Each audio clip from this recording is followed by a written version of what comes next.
You're listening to Hope for Women with Father Wounds, Episode 1. What are father wounds, and how do I know if I have them? I am your host, Kia Stevens.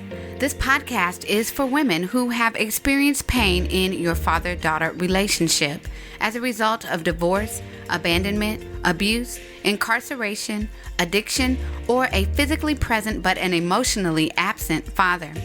The aim of this podcast is to help you exchange your father wounds for the love of God the Father. Now, the idea for this podcast is an offshoot of a blog I created in 2015 called the Father Swap blog. Yes, I said swap. And I recognize swapping your father sounds bad. But have you ever wanted to? Secretly? Maybe not a permanent swap, but a momentary one for the times when your daddy wounded you. Maybe you just wanted to switch out one of his undesirable characteristics, thus making him more tender, attentive, or present. If your answer is yes, you're not alone. I too have been guilty of thinking life would be better if my father were different. In the secrecy of our inner thoughts, we imagine a father that stayed, was sober, kinder, attentive, lived a long life, never went to prison, never knew addictions, and loved only our mother all his days. What would have been a distinctive and noticeable difference in us had we grown up with different fathers? Would we be the same woman or a more enhanced version of ourselves, more whole, more secure, more at peace? Here in the tangled labyrinth of our minds, we begin to contemplate the unthinkable, swapping our fathers. Now, I stored these thoughts in a mental silo until they were unexpectedly forced to the forefront by 7 simple words. I made that bookshelf with my dad, a friend said as I sat in her college dorm room. Minutes later, the words "with my dad" continued to bounce off the walls of my brain, signaling I was not okay with the absence of my father. As I left her room, my eyelids bulged like dam walls holding back a great flood. My concept of father had been limited to a few court-ordered visitations, gifts left on the front porch of my grandparents' house, and Heathcliff Huxtable. But I craved what she had, a relationship. That freshman year experience sent me on a more than decade-long quest to heal my daddy wounds. I read self-help books, got counseling, watched broadcasts, and listened to podcasts, trying to mend my broken heart. They were helpful, but the pain and the coping mechanisms lingered for years. In fact, I didn't even hear the term father wound until I was well into my 30s.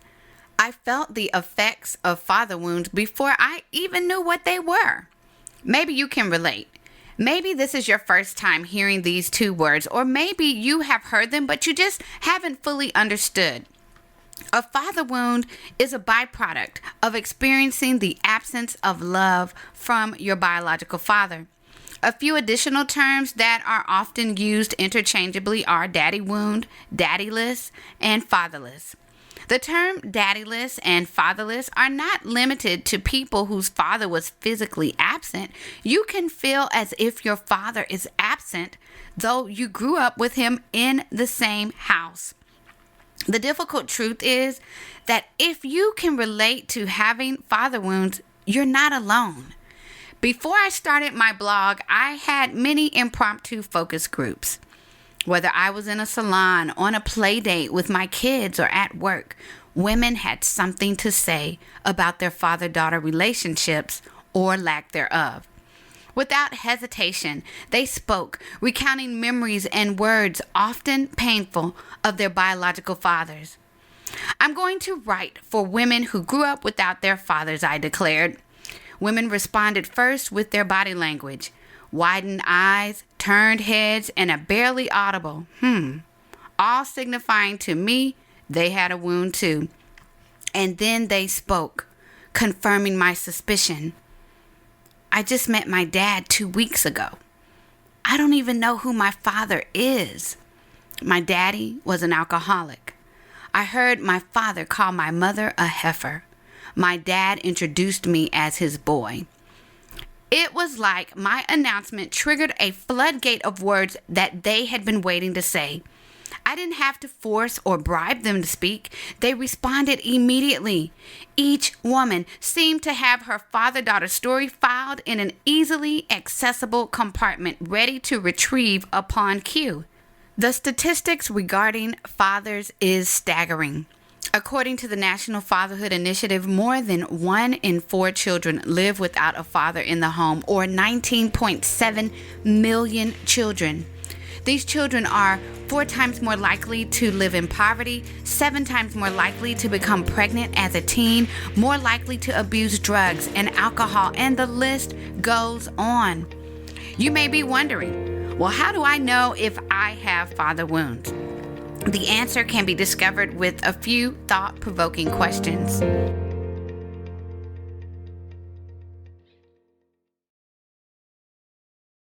How do you feel about your biological father? Angry?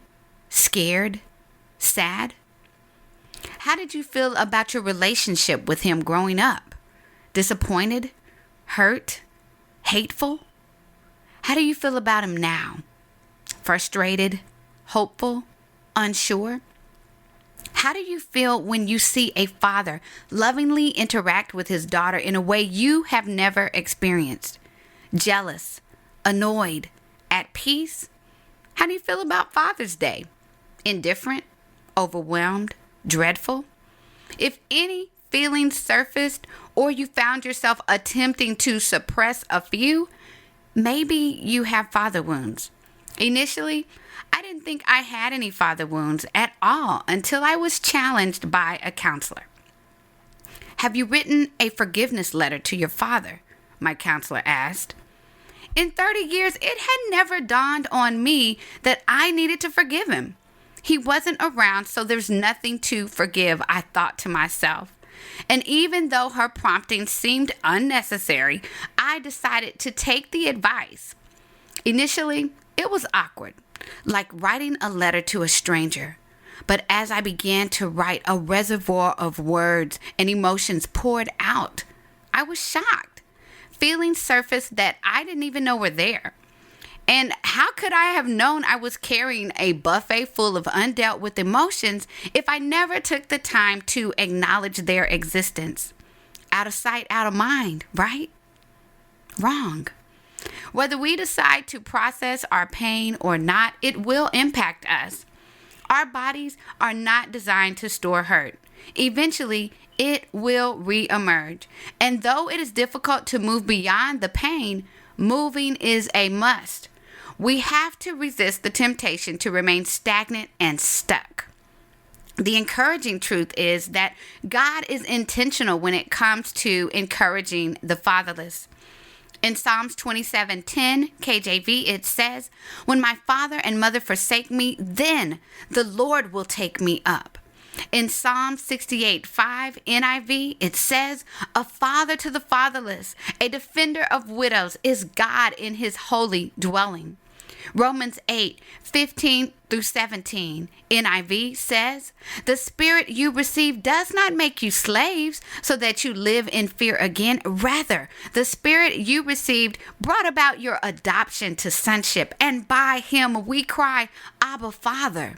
The Spirit himself testifies with our spirit that we are God's children.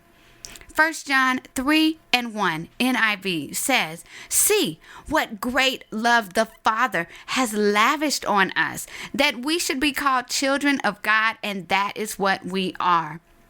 This demonstrates that God is concerned about this issue in the lives of every woman.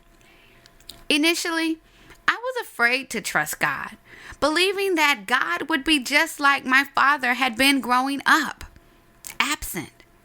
But after years of searching for something to soothe my ache, I concluded there was no substance or substitute capable of filling the void of a father-wounded daughter. No man, accomplishment, act, position, or self-help book was powerful enough to heal that void. I had no viable alternatives, so I decided to try God. I abandoned every uncommunicated and unrealistic expectation I had created for my dad. Instead of looking to him to meet my childhood and adult needs, I learned to communicate them to God in prayer. God, I'm hurting. I feel afraid. I am angry. I need affirmation. As I leaned in his direction via Bible reading, prayer, tears, counseling, messages, and even more tears, God leaned back with amazing experiences, unexplainable peace, and I realized a life-changing truth. The void of a father-wounded daughter is filled by the infinite love of God. This path is raw, emotional, messy, imperfect, and an ever-evolving roller coaster that I would rather be on than not. There is no timetable or definitive endpoint. It is more of a lifelong road trip, which brings me to my point. I want you to get in the car and join me. Whether your dad is deceased, absent, divorced, unavailable, incarcerated, or you don't even know who your dad is, sis, there is hope for you. Hope to be healed, hope to be secure, hope to be free, completely free. Hope to be satisfied with the love of God alone. Yes, there is hope for women with father wounds. This was episode 1 of Hope for Women with Father Wounds. I am your host, Kia Stevens, and I invite you to join me for episode 2, where we'll be talking about knowing God as Father, part 1, forgiving God. Hope for Women with Father Wounds is a production of Life Audio and the Salem Web Network. If you enjoyed what you heard today, we'd love for you to head over to your favorite podcast app and leave us a review so that more listeners can find us. You can learn more about Kia Stevens and her ministry, The Father Swap, by visiting kiastevens.com and fatherswap.com. This episode was produced by me, Kelly Givens, and edited by Stephen Sanders. A special thanks to our executive producer, Stephen McGarvey. For more Faith Toolkit podcasts, just head over to lifeaudio.com.